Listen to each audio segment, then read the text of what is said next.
Hay algunas personas que no han podido venir, no sabemos la causa, pero vamos a ir avanzando.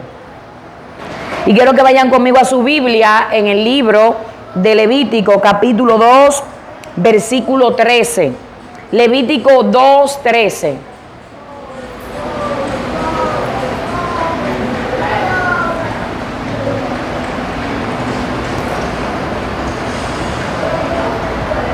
Amén. La palabra del Señor es leída en el nombre de Jesús. Amén. Dice: y sazonarás con sal toda ofrenda que presente, y no harás que falte jamás de tu ofrenda la sal del pacto de tu Dios. En toda ofrenda tuya ofrecerás sal. Gloria a Dios. Te damos gracias, Señor amado, por esta oportunidad que nos permite estar aquí reunidos, Señor amado, con el objetivo de poder estudiar tu palabra. Síguenos dando entendimiento en el nombre poderoso de Jesús. Amén. Bien, entonces, recuerden. Habla muy duro. Ok. No, yo no necesito mucha. ¿Y si lo pongo aquí? No. Yo lo que tengo miedo es que se me caiga. No se te va a caer. Lo que yo quiero es que eso se dirija para arriba. Así. Okay. Bien. Entonces, el amplificador está muy fuerte para mí. Santo. Gloria a Dios. Bien, entonces recuerden que en esta clase, ¿verdad? Está en el curso de nivelación. Siempre le he dicho que más que estudiar todo lo contenido bíblico, es estudiar la línea histórica. Por eso es que me interesa mucho hacer los enlaces históricos cuando le pregunto, conéctame.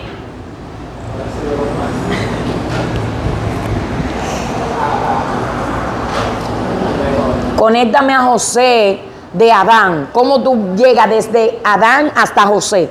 Porque el objetivo de esta clase es poder hacer esa línea histórica, que es lo que nos falta mucho en la escuela bíblica tradicionales, de que estudiamos los libros de la Biblia, pero no sabemos la conexión que tiene uno con el otro. Ese es el objetivo de aquí. Bien, entonces iniciamos, ¿verdad? Y hoy queremos dar yo pretendía anoche poder dar el libro de Números y Deuteronomio para hoy hacer un resumen de la Torá y poder hablarle de la Torá ya como escrito, reconociendo que la Torá, ¿qué es la Torá? ¿Qué es la Torá? Dígame, Jorge. La Torá son los 5 libros de la ley. Para los judíos es la Torá. Son Génesis y Éxodo. Usted no lee Génesis ni Éxodo ni Levítico. No, lo que pasa es que yo lo uso en el término de que hay ortodoxos judíos que solamente creen en lo que es la Torá, como los saduceos, que nada más se aferraban a eso. Ahora, hay cristianos, la Torá son los 5 primeros libros de la Biblia, porque nosotros la creemos todas para la Dios, desde Génesis hasta Apocalipsis. Exactamente. O sea que lo que nosotros conocemos como Pentateuco, los primeros 5 libros de la Biblia, no son para los judíos, son para los creyentes. De manera que por eso cuando nosotros estudiamos el concepto Torá, lo desligamos totalmente del cristianismo. O sea, decimos, la Torá es la Biblia judía, pero usted tiene Génesis en su Biblia, usted tiene Éxodo en su Biblia, usted tiene Número en su Biblia. O sea, miren aquí el culpable. ¿Cómo el culpable? El atachó, manito. Nadie sabía de eso. No. Bien, entonces, entendemos que la Torá es parte del canon bíblico. Recuerden qué significa la palabra canon. ¿Qué es el canon bíblico? Yo se lo dije en la introducción. ¿Qué es el canon bíblico? Dígame, Jorge. Jorge nada más va a responder. Canon, son los libros que son asociados, que son canon, del parte de la historia de lo que fue lo que fueron. ¿Alguien me puede definir? Luis está en lo cierto en una parte, pero le falta algo. Dígame, Jorge. La palabra canon es como bar o caña. Y cuando hablamos del canon bíblico es algo recto, es lo que se toma para medir algo recto. Es como que el canon es lo que es la escritura recta, la escritura que es infalible, que son los libros infalibles. ¿Alguien más me puede agregar algo más? Dígame, Vladimir. Cuando se del canon bíblico, estamos hablando de la línea de los libros que tenemos en la Biblia. Exactamente. O sea, la secuencia de los libros. Exacto, todos están en lo cierto, solo que cada uno dio un aporte diferente del mismo concepto. O sea, cuando hablamos del canon, la palabra canon significa regla o vara de medir. Y cuando hablamos del canon bíblico, estamos hablando de los libros que componen el listado de libros que están en la Biblia. Porque acuérdense que la palabra Biblia, ¿qué significa? Biblioteca. O sea, no estamos hablando de que la Biblia es un libro. La Biblia es una biblioteca de libros. ¿Y cómo nosotros entendemos esto? Porque tenemos libros como el libro de Isaías, ¿verdad? Como el libro de Éxodo, son autores diferentes, en tiempos diferentes, libros totalmente distintos, pero son parte de la Biblia. De manera que el canon bíblico es la lista de libros que componen la Biblia. ¿Se entendió? Por ejemplo, ustedes tienen su Biblia ahí. Cuando ustedes van a la primera página, Raiza, de la Biblia, hay un listado adelante. Por ejemplo, cuando te dicen busca Habacuc, que tú no sabes dónde está, tú vas al índice. Ese índice que está ahí es el canon. Son los libros que componen nuestro canon. O sea, que componen la lista de libros que nosotros los cristianos consideramos como inspirados. O sea, esos libros que entendemos que tienen inspiración divina. De manera que cuando hablamos de un libro anticanónico, ¿a qué nos hacemos referencia? Que va en la línea de lo que Luis dijo ahorita. Anticanónicos serían los libros aquellos que fueron sacados de la Biblia por no ser aptos, por no contar la historia verídica de los. Excelente, así mismo es. Un ejemplo de un libro anticanónico. Macabeo, Tobías. Estos libros como Macabeo, primera y segunda de Macabeo, por ejemplo, son libros históricamente inválidos. Dígame, Jorge. No, incluso algunos escritores cristianos lo citan para traer enseñanza de lo que ocurrió en esos acontecimientos. Excelente. O sea, son libros que no son divinamente inspirados, pero históricamente son válidos. Es como, por ejemplo, que Balaguer escribió un libro de un contexto histórico de aquí, de República Dominicana. Lo que él dijo históricamente es válido, pero ¿es palabra de Dios? No. ¿Por qué? Porque él no fue iluminado, él no recibió una inspiración. Entonces, así es el libro de los Macabeos. Por ejemplo, es uno de los libros que redacta lo que pasó en el periodo de los Macabeos. En ese tiempo de silencio que nosotros conocemos, ¿verdad? Ese libro te da dato histórico de qué pasó en ese tiempo antes de que Jesús se manifestara en el Nuevo Testamento. De manera de que es históricamente válido, pero de manera de inspiración no es válido. Por eso no está en la lista de libros que compone la Biblia. ¿Por qué? Porque tiene asuntos doctrinales que riñen con los principios bíblicos. Y por eso no fue considerado como parte del canon. Entonces, esos libros anticanónicos son los libros que nosotros no tenemos en esa lista de libros. Por ejemplo, la Iglesia Católica, ¿cuántos libros tiene en su Biblia?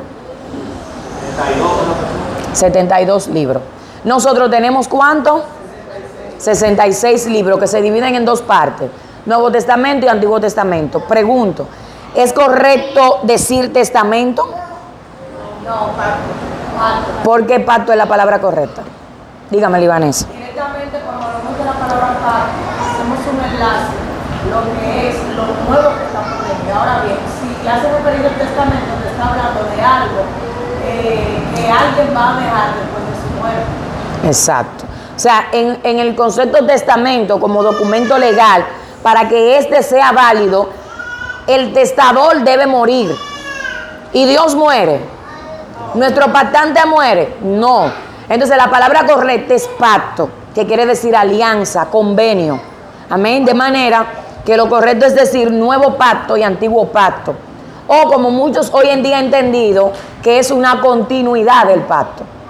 Porque realmente lo que Jesús viene a hacer es una continuidad de lo que Dios empezó en el Tanakh.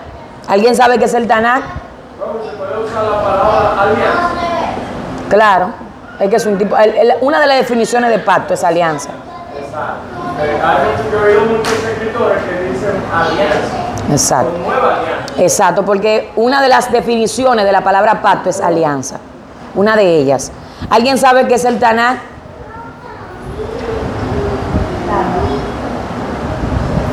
Yo quiero que ustedes comiencen a manejar estos conceptos. ¿Por qué? Porque ustedes son estudiantes de la escuela Emuná y nuestro lenguaje, aunque nosotros no lo utilicemos de manera regular, pero debemos conocer ciertos elementos que ustedes lo van a escuchar en muchos predicadores que estudian la Biblia con una perspectiva hebrea y te dicen eso y tú crees que te están hablando del libro del Señor de los Anillos. Y no, el Tanakh es el Antiguo Testamento. Solo que en el judaísmo al Antiguo Testamento le llaman Tanakh. Tanakh. Es como lo que nosotros entendemos como Antiguo Testamento. O sea, los libros del Antiguo Testamento en el judaísmo le llaman Tanakh. Entonces, el Nuevo Testamento en hebreo, la forma correcta de decirlo es Brit Hadashah, que es nuevo pacto o renovación del pacto. Por eso cuando ustedes escuchan un predicador que dice, no, porque en el Brit Hadashah dice, es que te está diciendo el Nuevo Testamento. Entonces, lo que pasa es que te está diciendo Brit Hadashah y tú entiendes que, tú dices, wow, ese tipo estudió el Brit Hadashah. Y tú crees que es algún libro especial del judaísmo, pero realmente lo que él te está hablando es del nuevo pacto o continuidad del pacto. Entonces, Tanakh, Antiguo Testamento, Brit Hadashah, Nuevo Testamento, en hebreo así se llama. Bien, entonces, cuando analizamos el uso de la Torah, ¿verdad? Como cristianos, debemos entender que la Torah es parte de lo que nosotros debemos estudiar, es parte de lo que nosotros debemos analizar como creyentes, porque si no fuera importante para los cristianos, no estuviera en nuestro canon. ¿Verdad, Cruz María? Hubiesen comenzado desde Josué para allá y habían borrado todo eso. Pero, privilegiosamente o desafortunadamente para muchos, para usted entender el Brit Hadashah, tiene que entender el Tanakh. O sea, no hay forma de usted comprender la doctrina del Nuevo Testamento si usted no confunde, no entiende el contexto del Antiguo Testamento. O sea, si usted no entiende lo que pasó ahí, usted no va a entender la continuidad de eso. Por eso es que es muy importante empezar desde cero. Entonces, en sus pantallas tienen la introducción a Bereshit. Bereshit es la palabra para el libro, el nombre para el libro de Génesis. Recuerden que le he explicado en varias clases que en el idioma hebreo, ¿verdad? En el canon hebreo, los nombres de los libros de la Torah se le da por la primera palabra que se expresa. De manera que en el libro de Génesis, ¿cómo empieza el libro de Génesis? En el principio creó Dios los cielos y la tierra. Y la palabra en el principio es la palabra Bereshit en hebreo. O sea, la palabra Bereshit es en el principio y esto es una palabra que usted comienza a estudiar solamente. La palabra Bereshit y usted se va a dar cuenta que usted puede durar hasta 4 meses estudiando los misterios que hay en esa palabra. Amén. ¿Cuándo se le da el nombre de Génesis al libro que nosotros conocemos como Génesis, que en el Tanakh se llama Bereshit? ¿Cuándo se le asigna esta palabra de Génesis? Yo se lo expliqué a ustedes en una clase. ¿Cuándo se le da al libro de Génesis ese nombre? Recuerden que en el canon hebreo no se llama Génesis, se llama Bereshit. ¿Cuándo se le da el nombre de Génesis entonces? ¿Por qué lo tenemos en nuestro canon como Génesis? Bien, le explico, ok. No puedo entender de que se tiene como Génesis porque establece el inicio, el principio, sabiendo de que Moisés probablemente, no parafraseando,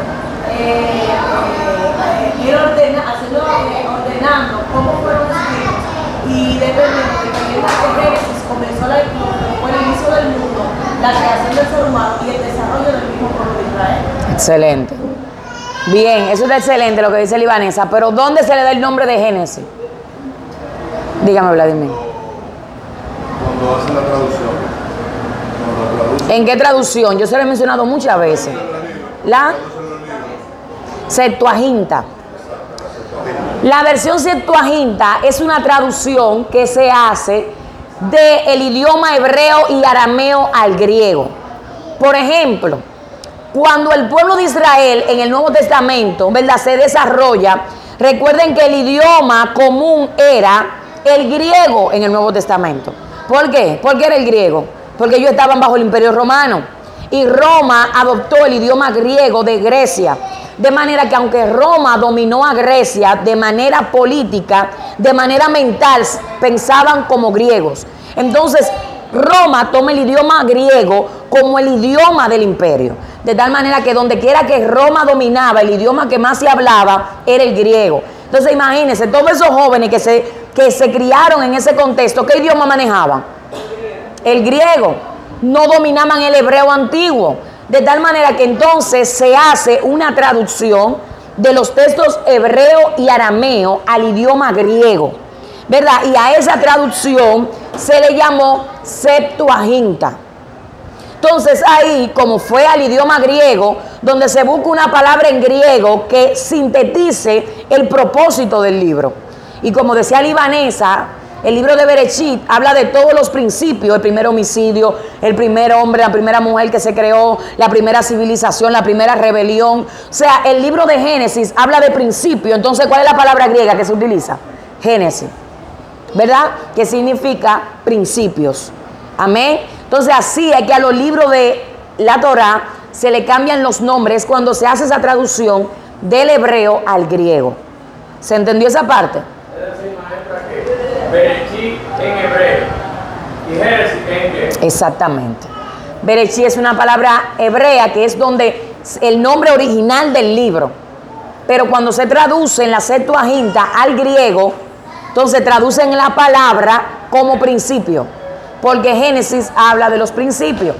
Bien, ¿se entendió esa parte? Entonces el nombre correcto del libro de Génesis es Bereshit, que lo tienen ahí en pantalla. Significa el principio. Este es el nombre hebreo para este libro, pero en griego es Génesis. Entonces el autor del libro de Génesis y de toda la Torá se le atribuye a Moisés. Yo le voy a hacer una pregunta a ustedes como estudiantes de Torá. ¿Cómo entonces Moisés, que nació en el periodo del Éxodo, ¿verdad? Al principio del Éxodo, Moisés era un niño, había nacido, la persecución, ¿cómo Moisés escribe de Génesis? Mira Raiza como abrió los ojos. ¿Cómo Moisés, que nació en el Éxodo, en el libro, puede escribir el Bereshit? Dígame. Eso tiene. Ahí va. No, coja la bola, Jorge. Eso tiene varios factores.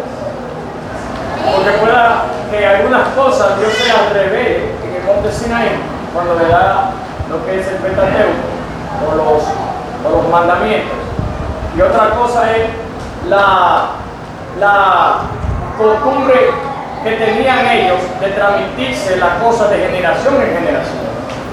Por ejemplo, cuando Adán, para mí, yo hago una conjetura de que Adán le transmite a sus hijos, a Abel y a Caín.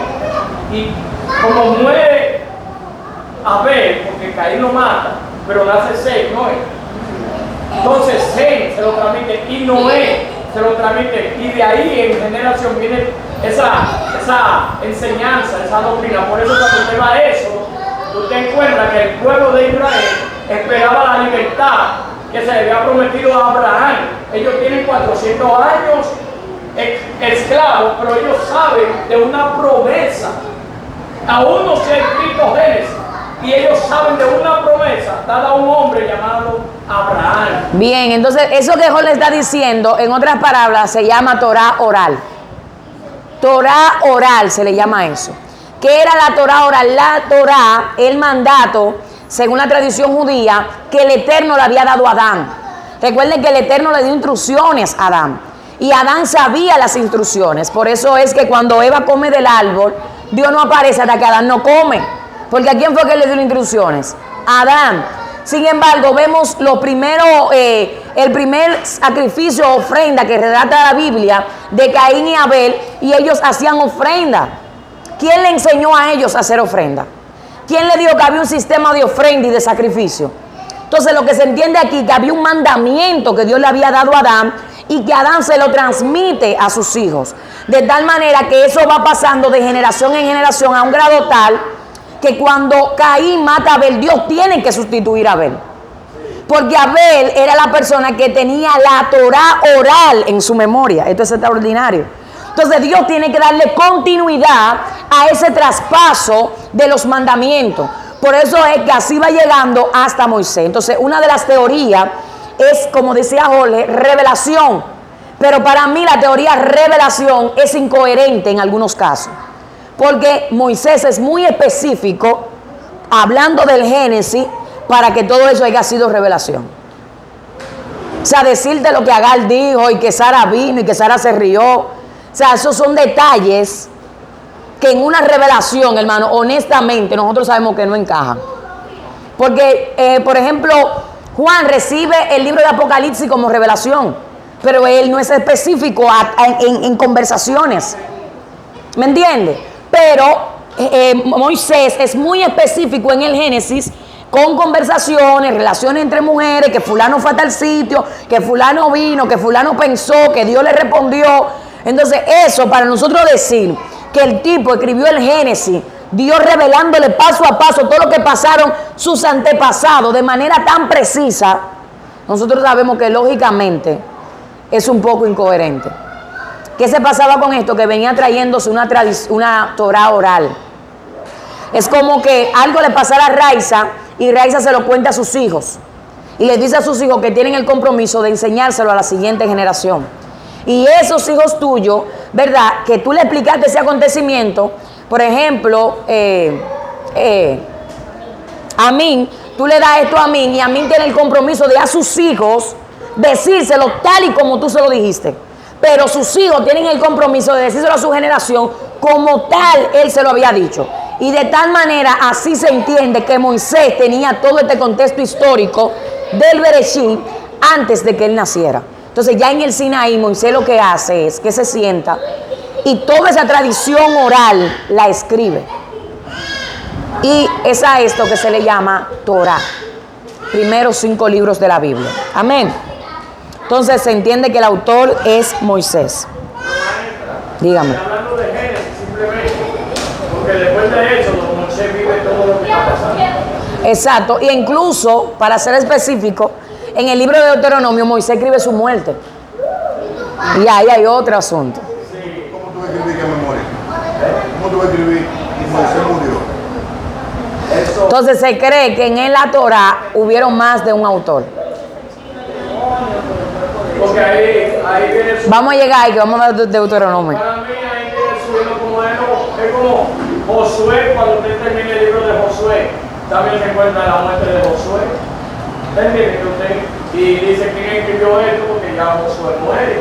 Y cuando usted va a primera de Samuel. Alguien tuvo que terminar de redactar el libro de Deuteronomio. Porque Moisés no podía escribir su propia muerte. Amén. Entonces lo que se cree es que Josué es quien termina dándole conclusión a la Torah. Amén.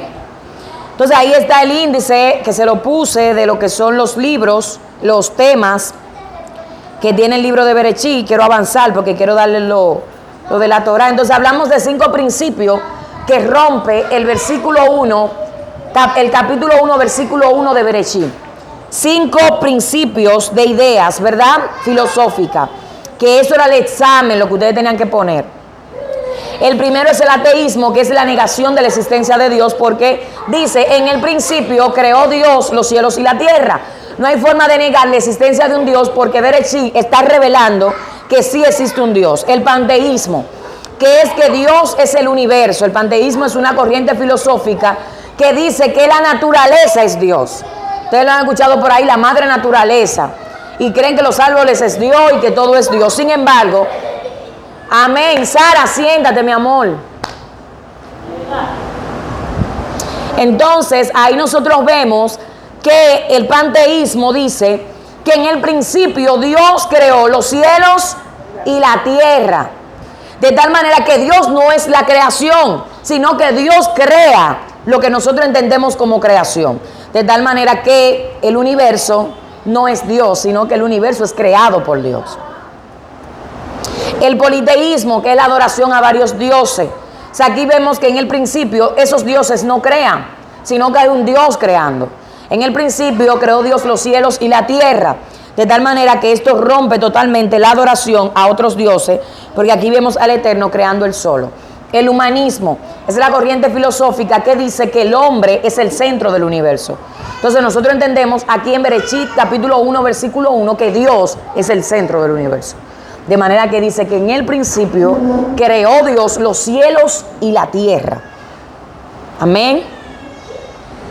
La creación, ¿verdad? Aquí vemos la palabra barat, que es una palabra hebrea que significa crear de la nada.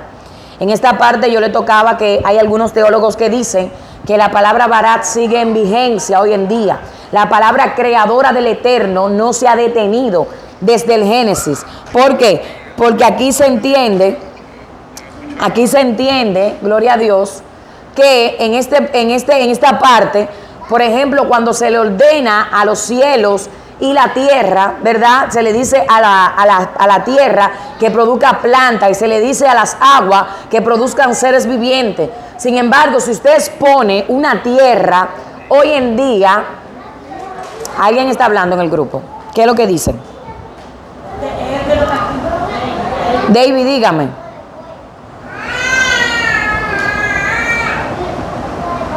¿No responde? Bien, entonces continuamos. Si quiere escribir algo, díganle a David, alguien que le escriba, que si quiere decir algo, que me escriba para yo leerlo. Bien, entonces, si usted pone un poco de tierra y la expone al sol y al aire, ¿qué pasa con esa tierra? Crece planta. Y usted dice, ¿quién la sembró? Usted lo que tiene en patio, usted puede deshiervar, quitar y arrancar todas las raíces. Y en menos de un mes que usted va a tener, quien la siembra. Entonces, por eso algunos teólogos dicen que la palabra barat sigue en vigencia hoy en día. Y la palabra creadora del Eterno sigue creando de la nada. Esto es algo extraordinario. Porque, sin embargo, hoy en día, científicamente, se han descubierto nuevas especies que el hombre no sabe de dónde vienen. Porque se dice que esta palabra barat sigue en vigencia. La luz, dígame. Incluso esa palabra barat sigue tanto en vigencia que cada idea que llega al hombre es puesta en la mente de Dios para que el hombre crea, o sea, para que el hombre haga lo que el Señor le pone en la mente. Todo lo que el hombre hace es creado porque la única persona, el único arquitecto es Dios. El hombre lo que hace, o sea, cuando el hombre se siente inspirado, le llega una inspiración, es algo que el Señor le pone en la mente para que lo crea. Cuando el hombre crea una silla, crea un abanico, fue una inspiración de Dios, de la misma palabra barat, que sigue creando, de cuando Dios dijo, hágase, créase. O sea, desde el tiempo de Génesis. O sea, algo... Bien, entonces aquí nosotros vemos, por ejemplo, que en este mismo contexto, que hay una diferencia entre inventar y crear. Usted inventa convirtiendo la tierra en blog. Pero crear es formal, por eso el hombre puede inventar, pero el hombre no puede crear de la nada. Todo lo que el hombre hace parte de lo que el Eterno ha creado. Amén. O sea, la gente para crear el plástico, para crear el hierro, todos esos son elementos que el Eterno ha establecido en la creación y el hombre inventa con ellos y puede hacer cosas diferentes. Bien, para ir avanzando, porque todavía estamos en Bereshit. La palabra idónea, cuando el Eterno crea al hombre, primero vemos la luz, ¿verdad? Ya sabemos ese concepto de la diferencia que hay entre las lumbreras y la luz que el Eterno crea al cuarto día, ¿verdad? Entonces, la palabra idónea, que significa oposición, ¿verdad? Viene de una palabra hebrea que es newer y significa contraparte, parte opuesta. De tal manera que tu pareja es quien te hace el equilibrio, ¿verdad? Entonces aquí vemos la historia de Caín y Abel. Vemos que Caín, Dios le advierte de que el pecado tocará su puerta. Sin embargo, él le abre el paso al enemigo. Y por eso Juan dice que Caín era del maligno, ¿verdad? Porque él mató a su hermano Abel. Luego en el diluvio, ¿verdad? Luego de esto que Dios crea, ¿verdad? Que Caín mata a Abel, Dios sustituye a Abel con Sem. Y vemos que de la descendencia de Sem, ¿verdad? Dios trae a Noé. Noé, que era una persona justa dentro de su generación, es la persona que el Eterno separa para coordinar todo lo que tenía que ver con el diluvio. Dios le dice, va a llover, el hombre pues cree, y vimos que aquí habían dos teorías del diluvio. ¿Cuáles son esas teorías? Exacto. La local es la que dice que el diluvio fue en una zona geográfica. O sea, si nosotros estamos aquí y el Eterno quiere matarnos a todos, no le gustó ese chisme, ¿verdad? El Eterno no va a inundar República Dominicana si somos nosotros el objetivo. Exacto. Entonces eso es lo que se dice en esta teoría local, que si la población del mundo está ubicada en una zona geográfica, Dios no necesitaba inundar todo el planeta para matar a una gente que estaba en un país determinado. Pero la del diluvio universal dice que sí, que Dios cubrió toda la tierra, porque así el mismo Bereshit lo dice, que Dios cubrió la tierra de agua, de tal manera que estos datos son comprobados de manera científica, que se dice que geográficamente hace miles de años atrás todos los países correspondían a un mismo territorio. O sea que en el planeta Tierra había una masa de tierra, y esa masa de tierra era la tierra, y todo lo demás era agua.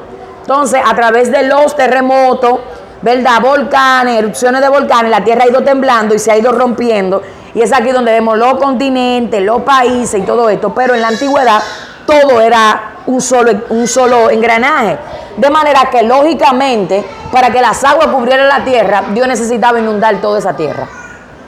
Porque si usted quiere inundar algo que yo ponga aquí, usted tiene que llenar esto de agua. Usted no puede inundar este chin, porque ¿qué va a hacer el agua? Va a correr.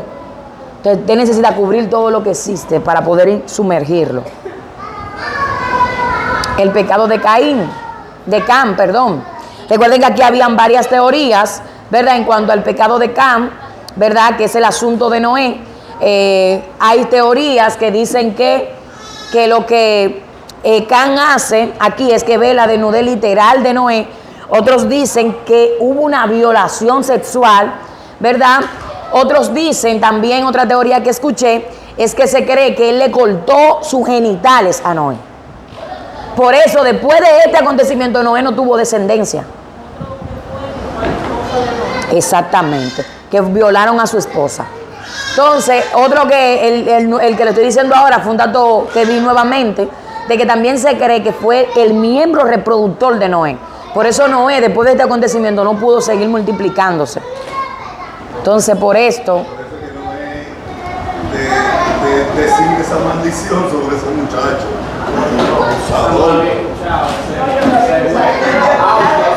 Bíblicamente, yo personalmente, lo digo cuando yo la clase, ustedes creen en la que usted entiende más verídica. me convence más la opción que fue a su esposa, la parte que dice en Levítico 28. Ahora bien, ya aparte del tema de la clase, ayer estaba predicando un varón en el metro, dentro del metro, y él decía, porque hay gente que son como Cam, que violan a su papá, y hay gente que no lo sabía. Escuche bien, Cam violó a Noé. Ay, Dios mío. El Noé que hizo el arca de Noé, ese Noé fue violado. Ay, mi madre. Pero ¿cómo pasa? En el metro dijo ese malvarazo. Señores, por eso que hay peligro en este tipo de informaciones, porque la gente toma una teoría como verídica. La teoría es decir, exponiendo sus puntos, y ni siquiera un colombiano, porque lo escucha que haya escuchado. Entonces comienzan a hablar sin tener una base, la teoría, pero para eso también en un lugar muy público, entre uno se puede discutir, pero todavía Tú puedes crear una discusión siempre y cuando tú vayas a darle la conclusión a lo que tú estás poniendo. Pero en un momento que la palabra que dice que da la mitad de la gente que está ahí. No, y que aún en la enseñanza las personas deben ser responsables. Yo como maestra no te puedo decir a ti solo la que a mí me parece más convincente, yo tengo que presentártela toda, porque tú puedes diferir de mí en una idea. Por ejemplo, a mí de todas las teorías, esta nueva que investigué, el órgano reproductor, para mí me parece más verídica. Porque Noé no tuvo más descendencia después de ahí. Exacto, y Noé todavía podía seguir reproduciéndose. Entonces aquí se limita la reproducción de Noé y tú no ves que Noé tiene más descendencia.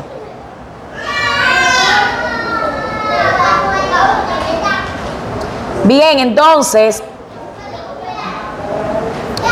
los descendientes, ¿verdad? Aquí vemos los descendientes para que sepamos de dónde viene todo el antiguo mundo. Por ejemplo, de Sem descienden los semitas, los árabes y los hebreos. Es muy bueno resaltar este concepto semita, porque cuando a una gente se le dice, tú eres antisemita, lo que se le está diciendo, está hablando de la raíz y la conexión con Sem. Por ejemplo, Abraham era semita, porque tenía su línea de Sem. Los judíos son semitas, porque vienen de la línea de Sem. Amén. Sin embargo, también de ahí vienen los árabes. Los árabes, recuerden que son los descendientes de Ismael y venían de la misma línea. Y los hebreos, ¿verdad? Que es ya lo que esos descendientes de Abraham se convierten en un pueblo. De Cam viene el continente africano. Amén. Y de Jafet se entiende que viene Asia y Europa. Todo eso es el antiguo mundo. Amén. De manera que los semitas